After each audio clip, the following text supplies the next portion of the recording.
Hello, fellow YouTubers. This is Pastor Troy Cunningham, and I'm coming to you today from the great state of Illinois. I am currently up here visiting my mother. I'm doing a little vacationing, and I've been fishing today. And you can call me Rudolph the Red-Nosed Reindeer, but I was cooked today in the sun. It was 83 degrees here in central Illinois, and so I was cooked, and I had a great time though. Caught a lot of crappies, and had a good time fishing. And now I'm doing what an INFJ, well, I would say this INFJ. I can't speak for all of you. I'm doing something I really enjoy doing, and I try to do this every year when I come up to Illinois. I am going to visit the Amish. I have good friends up here who are Amish, and I love to go and visit with them. I got acquainted with an Amish family about 10 years ago. I was fishing in the Kaskaskia River, and I went to see them, or I went fishing there, and as I was fishing, I seen a horse and buggy pull up, and I thought to myself, look at here, we got the Amish down here. And excuse me, I'm driving, I'll have to pay attention to traffic. And so as I was fishing, I noticed they got their rod and reels out, and they were trying to catch a fish, and they weren't being very successful at it. They tried and tried and tried, not a bite. And I had a bucket loaded with fish. I had fish, literally, I had a 5-gallon bucket full. And I thought to myself, these poor Amish people need some help. So I casually walked over to them, and I said, would y'all like to have some fish? I said, I've got more fish than I'll ever be able to eat, and you're welcome to have them. I don't want to clean them. Oh, you'd have thought I'd give them $1 million. They're thrilled to get those fish. And I said, if y'all would like to have them, and I said, you're welcome to them. And if you want to know how to catch these fish, I'll be glad to help you catch them and help you to learn how. So they said, would you do that? I said, absolutely. I'd do anything in the world to help y'all. And so I seen that they were using an old Zebco 202 reel. That's kind of a cheap reel, and an old rod. And the line they were using was real heavy, 20-pound test line. I said, boys, what you need to do is let me take your rod and reels if you trust me. I said, I'm going to fix these up so you can have all the things you need to be able to catch these fish. I said, first of all, you need to get rid of this heavy line and put on some line that's about 8-pound test. And I had an 8-pound, 6 or 8 pound. I had some 8-pound test in my truck. I said, let me take your rod and reels. I'm going to put new line on it. I said, so you need a lighter line because we're going to use jigs.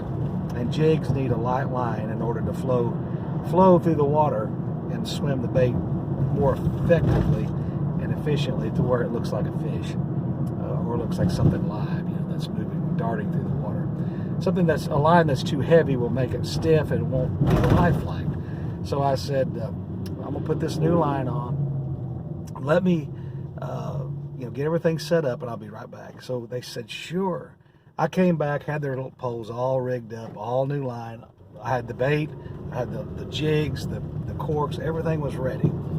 And when I got back there, they said, would you like to have something to eat? They pull out a sandwich that was homemade bread, homemade cheese, homemade bologna, homemade mayonnaise, and lettuce picked out of the garden.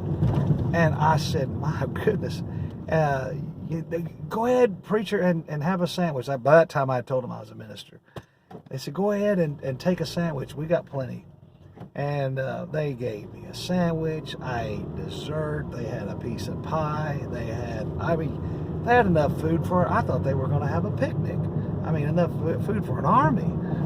And, their mother had loaded that basket up with food.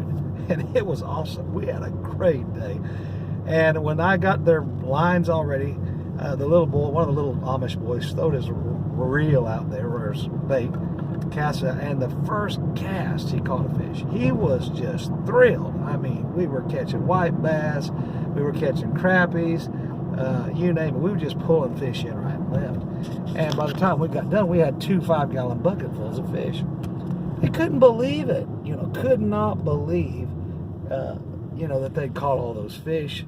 And they were so excited, and they were so happy and so thrilled that somebody just, took the time to show them. So anyway, from that day on, I have been visiting with these people and having the time of my life every time I come up here, just going by and saying hello and drinking a glass of cold, fresh milk right out of the cow, not pasteurized, right out of the cow. I hope I don't get in trouble by the Food and Drug Administration for saying that. Anyway, only the Amish can get by with it in America. So I'm going to go by and have a good time with these folks today. And but I said all that to say this. You say, preacher, why do you like the Amish? Because I'm an old soul. I love everything old-fashioned. I love anything old-fashioned. I love old-timey. I like the way they dress old-timey. I love the old-fashioned style of their houses. I can remember the old house my great-grandparents lived in. It was 150 years old, had tall 9-foot ceilings throughout the house. It was an old farmhouse that sat on a 120-acre farm. And back in the day, my great-grandparents, that was their livelihood. Everything come off the farm. And I can remember driving down that dark lane, winding back through the woods, and it opened up to their farmhouse. And all that surrounded them was either woods or cornfields and bean fields that were rolling in prairie. It was beautiful back there. And very secluded. You could hear things yipping in the night, the coyotes and all of that. It was just an awesome place to be. And they had 2 or 3 old barns. One of them had fell in. And when I was a little boy, we get up in the barn loft, we play in the hay. We had a blast. That was the greatest thing ever, growing up, knowing my great-grandparents and being in that old house, smelling the mothballs. Does anybody remember mothballs? We'd walk into that old screened-in porch on that old farmhouse, and the first thing that hit your senses was the smell of mothballs. Because great-grandmother loved mothballs. I guess she thought it kept the snakes and the critters away. And so that's what you smell when you walked in the door. And I'll never forget that. I walk in the kitchen, and there was a cistern, an old cistern, and a pump that pumped water from the cistern that was underneath the house, pumped water up, and we'd always get a tin cup. They had the old-fashioned, she had the old-time tin cups. I mean T-I-N, tin. And they were colored. If you remember those, they were colored like green, blue, orange, gold. They had different colors, tin cups. And now we got the sun. And I would take, water from that cistern. It'd be cold underneath that house. And we'd drink it in those tin cups. And the tin cup make the water even taste colder. It was awesome. That was a great experience growing up. I'll never forget it. So I was just sharing that with you because I love everything old-fashioned. I love it. And I like old-time music. I love the old-time religion. And so everything about the old-time way, I have since I was a child. I've always loved the older people. I love my grandparents, my great-grandparents. I spent a lot of time with them growing up. They were my life. They were what really sustained me. They really were a blessing in my life. I can remember years ago I went to a meeting and I asked an older woman that was much, she was like a grandmotherly figure. She was speaking that night, and I asked her, I said, please pray for me. I want the wisdom that you have. I want God to give me the wisdom and the grace that you have at your age. And I was a teenager. But I had such respect and such love for the elderly and the older people. And I wanted to be like them. I couldn't explain that to my peers. because the older folks didn't interest them at all.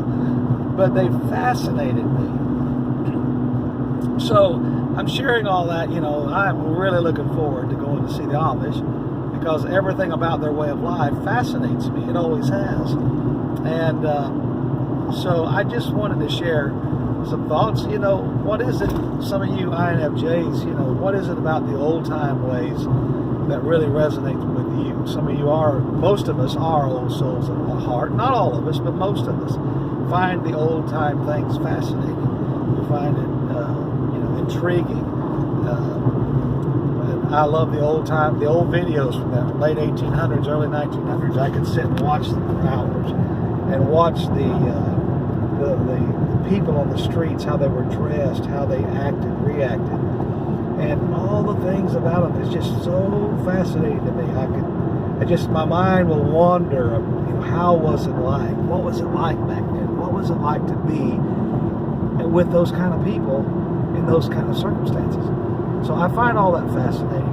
And share with me in the comments, about what is it about old time things that fascinates you?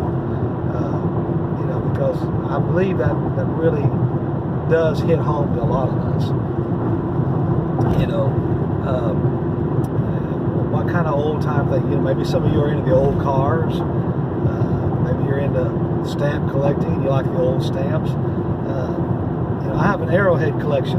I love Indian artifacts. You talk about old. I mean, some of those things are thousands of years old. They've been sitting in a field, laying in a field. I don't know if you can see out my window here, but I'm in central Illinois. And when I grew up up in this part of the country. And those fields, you could walk for miles, and you just would be amazed at the kind of things that you'll find out in those fields. I have found a lot of interesting things relating to Indians and artifacts in fields just like this one over here. And so, share with me, what is it about the old time things that really gets you going? What is it that motivates you?